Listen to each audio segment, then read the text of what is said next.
नमस्कार। अभी आप जस्ट नाउ बिहार देख रहे हैं और हमारे साथ जुड़े हैं परशुराम सेवा संघ के संस्थापक और प्रदेश अध्यक्ष जितेंद्र मिश्रा जी। जितेंद्र मिश्रा जी से प्रश्न है, क्या राम मंदिर की स्थापना में आप लोग जा रहे हैं? बिहार से ब्राह्मण लोग जा रहे हैं, जिनको इनविटेशन मिला है वो लोग जा रहे हैं। हम लोगों को इनविटेशन मिला है नहीं मिला है, इसलिए हम लोग नहीं जाएंगे। और रही बात भगवान श्री राम का मंदिर का प्राण प्रतिष्ठा का, तो ये चलिए बहुत सुख की बात है कि उनका प्राण प्रतिष्ठा 22 तारीख को हो रहा है। और दुख की बात ये है कि मोदी जी जो हमारे अध्यात्म या सनातन धर्म के रक्षक हैं, शंकराचार्य जी, चारों शंकराचार्य जी को बुला के उनके द्वारा यदि प्राण प्रतिष्ठा कराते तो मोदी जी का भी जयकार और होता। लेकिन ये लोग अपने से अपना क्या कहते हैं, अपना नाम ऊपर उठाने के चक्कर में सनातन धर्म के रक्षक को पीछे छोड़ दिए हैं। ये गलत है। बाकी पूरे हिंदुस्तान में, दुनिया में जय जयकार हो रहा है कि भगवान श्री राम जी आ रहे हैं, फिर से आ रहे हैं, दोबारा से आ रहे हैं, और उस दिन दिवाली मनाया जाएगा। अच्छा, भगवान श्री राम को लाने वाले कौन थे? उनका श्रेय किसको जाना चाहिए? भाई, भगवान को लाने वाले कौन थे ये कहना अत्युक्ति नहीं है। कारण है कि भगवान श्री राम को लाने वाले कौन है? कोई नहीं है। भगवान राम भगवान है, ये खुद आए हैं और आके यहाँ पे जो भी क्या कहते हैं, भगवान श्री राम अपने आप सारे लोगों का जो नाश किए हैं, जो भी यहाँ पे आताताई लोग थे उनका नाश किए हैं और एक राम राज्य का स्थापना किए थे।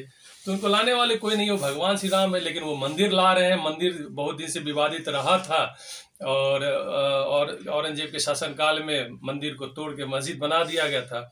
उसको पुनर्स्थापना करके इसका श्रेय किसको जा रहा है? इसका श्रेय जा रहा है सनातन धर्म के रक्षक को, जो इसमें साधु संत हैं, महात्मा हैं, सब लोग इसके लिए लड़ाई लड़े हैं। रामभद्राचार्य जी खड़ा होके कोर्ट में बहस किए और उनके बहस के दौरान जो है इनके फेवर में डिसीजन हुआ है। और इनका श्रेय क्या जाएगा? श्रेय तो हाय अच्छा, रामभद्रा, क्या देश में रामभद्राचार्य ही एक ऐसे व्यक्ति हैं जिन्होंने लड़ा था? फिर चारों शंकराचार्य जो 4 पीठ है, 2500 वर्ष से आदि गुरु शंकराचार्य का पीठ चलता रहा, उसको आप सनातनी नहीं करके बीजेपी वाले उसको भी, उस पर भी प्रश्न चिन्ह कर रहे हैं। इस पर क्या कहेंगे? भाई देखिए, जो सनातन धर्म को जो बचाने वाले लोग हैं वो शंकराचार्य जी हैं। जो 4 शंकराचार्य जी अपने हिंदुस्तान में हैं, उनका श्रेय है। साधु संतों का श्रेय है, उनका श्रेय है। लेकिन देखिए, जहाँ पे होता है कि बीजेपी इस एजेंडा को मजबूत किया है तो वो अपना श्रेय ले रहे हैं। मान लिया जाए ताला भी खुलवाए, राजीव गांधी जी खुलवाए, जिसके वजह से उनकी सरकार चली गई, उनका भी श्रेय है। ऐसा नहीं है, योगदान सभी लोगों का है इसमें। एक एक इंसान का योगदान है इसमें राम मंदिर निर्माण में, और सहयोग भी सभी लोग मिलजुल के किए। तो शास्त्र सम्मत इसका स्थापना क्यों नहीं हो रहा जो शंकराचार्य कह रहे हैं? भाई देखिए, यहाँ तो क्रेडिट की बात होती है ना। यहाँ भी हमारे देश के प्रधानमंत्री नरेंद्र मोदी जी हैं। क्या राम जी सेकुलर बनना चाहते हैं? नहीं जी, राम जी सेकुलर क्यों बनेंगे? तो सेकुलर मंदिर क्यों स्थापना हो रहा है? फिर उसका स्थापना शास्त्र सम्मत क्यों नहीं किया जा रहा है जो शंकराचार्य कह रहे हैं? भाई, शंकराचार्य जी जो कह रहे हैं वो होना चाहिए, ठीक है। और इसके लिए अब लोग लगे हुए हैं। हो सकता है कि मोदी जी शंकराचार्य जी को बुला के उनके द्वारा जो विधिवत होता है प्राण प्रतिष्ठा कराएं। तो क्या 24 के चुनाव में शंकराचार्य जी का उपेक्षा है, ये मोदी जी को भारी पड़ेगी? उपेक्षा तो इनको करना नहीं चाहिए, पहली बात है। और यदि करेंगे तो झेलना तो पड़ेगा ही।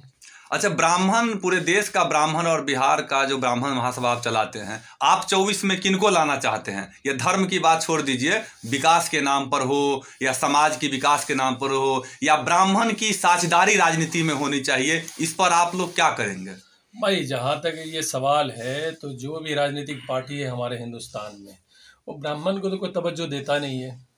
वो भारतीय जनता पार्टी हो, कांग्रेस हो या और सारा पार्टी हो, तो देता नहीं है। लेकिन हम लोगों का एक क्लियर फंडा है कि हमारे समाज के लोग जिस भी राजनीतिक पार्टी से चुनाव लड़ेंगे, उनको हम लोग अपने तन मन धन से समर्थन देते हैं और प्रयास करते हैं हमारे समाज के लोग ज़्यादा से ज़्यादा जीत के जाए। लेकिन भारतीय जनता पार्टी में जो लोग हैं, और भारतीय जनता पार्टी को लोग सब मिल के क्विंटल के भाव में वोट देते हैं, लेकिन भारतीय जनता पार्टी ब्राह्मण समाज को तिरस्कार कर रहे हैं। लगातार करते आ रहे हैं। टिकट देने की बारी आती है तो वो ब्राह्मण समाज के लोगों को टिकट नहीं देते हैं, सिर्फ वोट लेते हैं। हालांकि ये इनको महंगा पड़ेगा आने वाले समय में, और ये खमियाजा इनको भुगतना पड़ेगा। तो क्या आप लोग चाहते हैं जो जितनी आबादी है ब्राह्मणों की बिहार में, करीब करीब 4%, 3.5 से 4%, उस हिसाब से कम 5 लोकसभा में ब्राह्मण को सीट मिलना चाहिए? भाई, ब्राह्मण हमेशा से प्रतिनिधित्व किया है, ठीक है, तो ब्राह्मण को तो मिलना ही चाहिए। अब ऐसे ऐसे लोग चले जाते हैं पार्लियामेंट में, असेंबली में, जिनको बोलने नहीं आता, कुछ करने नहीं आता, ना समझ है ना बूझ है, ठीक है। ब्राह्मण समाज के लोग जाते थे तो उस समय क्या होता था, उस समय अच्छे से लोग बहस करते थे, अच्छा अपनी अपनी बात को रखते थे, सही तरीके से रखते थे। लेकिन अब ऐसा है ही नहीं। अब तो जो माफिया है, जो डॉन है, जिसके पास लाठी है, वही लोग बन के जाते हैं, तो उससे क्या उम्मीद कर सकते हैं आप? क्या आपका संगठन उन सभी कैंडिडेट को सपोर्ट करेगी या किसी पार्टी विशेष पर सपोर्ट करती है? भाई, हमारा संगठन का क्लियर एजेंडा है कि कोई राजनीतिक पार्टी का पिट्ठू नहीं है, पहली बात। दूसरी बात है कि जो अपने समाज के लोग हैं, जिस भी राजनीतिक पार्टी से लेके टिकट आएंगे, उनको हम लोग समर्थन करेंगे। क्या मिथिलांचल क्षेत्र में आप 5 सीट मांग करते हैं? अगर नहीं देती है तो क्या आप सभी ब्राह्मण गोलबंद होने की तैयारी कर रहे हैं? हम लोग तैयारी में लगे हुए हैं कि हमारे समाज के लोगों को यदि कोई भी राजनीतिक पार्टी यदि टिकट नहीं देता है तो हम लोग गोलबंद होंगे, प्रयास में लगे हुए हैं।